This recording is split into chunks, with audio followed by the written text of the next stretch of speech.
We're going to walk down. We're going to walk down anyone you want, but I think right here we're going to walk down to the Capitol,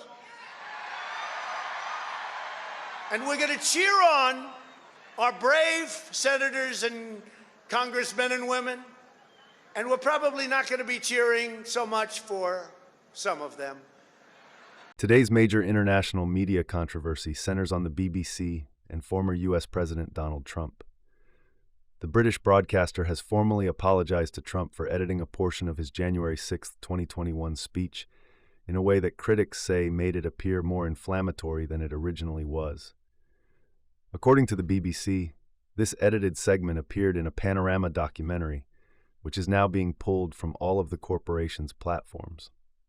The situation escalated quickly when internal documents leaked, revealing accusations of editorial bias within the BBC. These revelations triggered a wave of resignations at the top of the organization, including senior leadership figures who were directly involved in overseeing BBC journalism. The controversy grew even louder when Trump publicly accused the BBC of intentionally manipulating content to influence U.S. politics, calling the broadcaster dishonest and politically biased. Trump's legal team also sent a formal letter to the BBC demanding retractions and alleging that the edited content damaged the reputation of the sitting U.S. president. While the BBC has expressed regret for the misleading edit, it strongly rejected the basis of Trump's defamation claims and stated it does not plan to pay any compensation. This dispute highlights the increasing scrutiny on major media outlets, especially when their coverage involves political figures from other countries. With investigations, resignations, and public accusations unfolding across both the United States and the United Kingdom, the controversy continues to raise questions about media responsibility, editorial integrity, and the global impact of political reporting.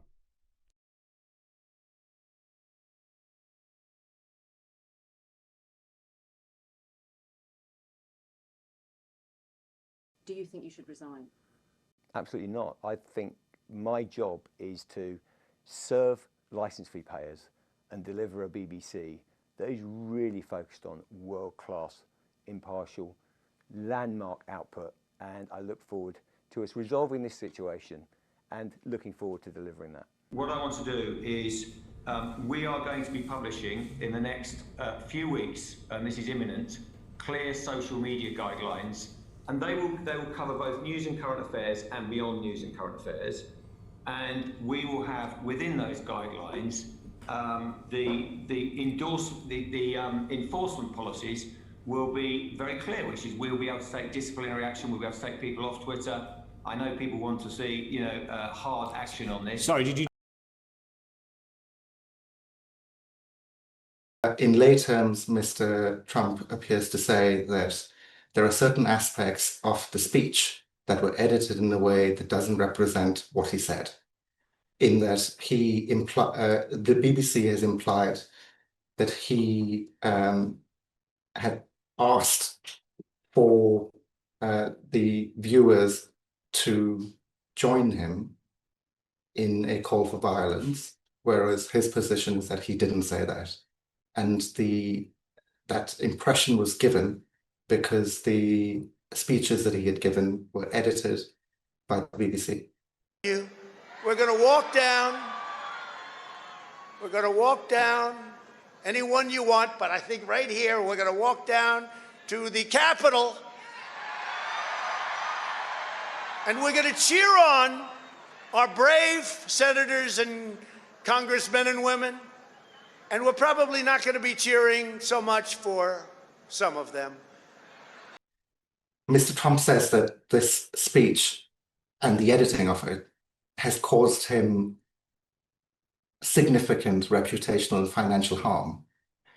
On an objective view, for a politician, the harm would be assessed by that politician's success in an election. The speech was published by the BBC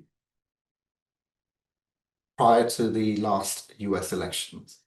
In the event, Mr. Trump did succeed in that election. So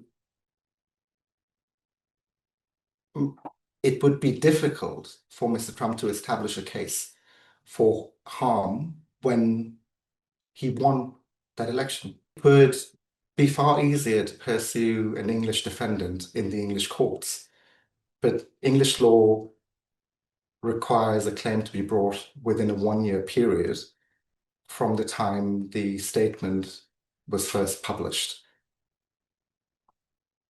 The statement that Mr. Trump is complaining about is outside of that 1-year window.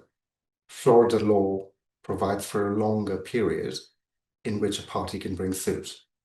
In addition, English law is quite restrictive in the amount of damages that a party can claim.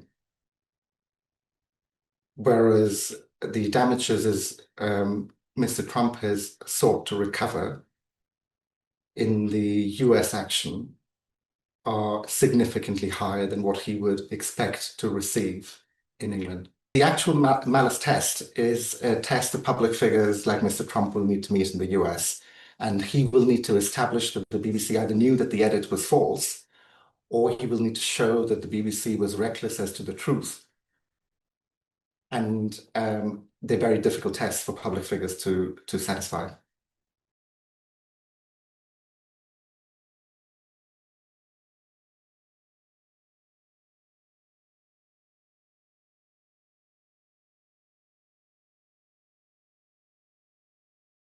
Well, I mean, the BBC is a public institution, so obviously there is an overlay that doesn't otherwise attract private publishers, but is a consideration for the BBC. And they will need to weigh whether the cost of litigating this justifies the public money that will go towards it, or whether it's better to resolve the dispute.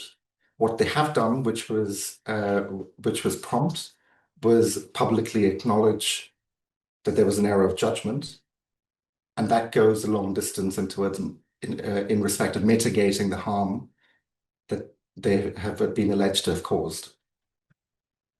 In terms of the BBC's response, I suspect they will want to wait till they see the complaint in full, which sets out more details of how the $1 billion figure was calculated, before they make a proactive offer of compensation.